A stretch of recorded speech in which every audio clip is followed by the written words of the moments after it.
ما تيجي اقول لك كده باختصار افضل اوسبيلدونج مطلوب في المانيا لسنه 2026. اول حاجه يا صديقي وهو التمريض او فليجا فخمان، اللي هو بشكل عام دلوقتي جامع ما بين الالتن فليجا كرانكن فليجا بيتياتري. وطبعا بالنسبه للتمريض القبول بتاعه سهل الى حد ما بالنسبه لباقي المجالات، ومطلوب جدا جدا بسبب نقص العماله فيه.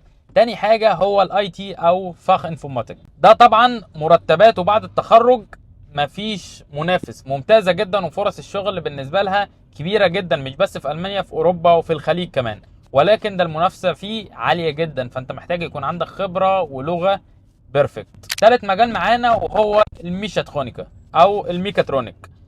ده مجال مطلوب جدا، وفي فرص دلوقتي كويسه جدا، وكمان المرتب بتاعه عالي، وفرص الاوسبيلدونج بتاعته جميله، ولكن محتاج برضو لغه ومحتاج خبره. فبشكل عام عايز قبول سهل فانت هتختار فليجا فخمان، عايز اعلى مرتب هتبقى اي تي، عايز فرص ثابته موجوده في المانيا هتبقى ميشاترونيكا. واهم حاجه بقى لو عايز تتعلم ازاي تقدم على الاوسبيلدونج بنفسك، ما تنساش تكتب لي في الكومنتات طريقه التقديم، وانا هبعت لك فيديو تفصيلي شارح ازاي تقدم بنفسك من غير شركات. كان معكم محمد ابو عيسى، اشوفكم في فيديو جديد. وام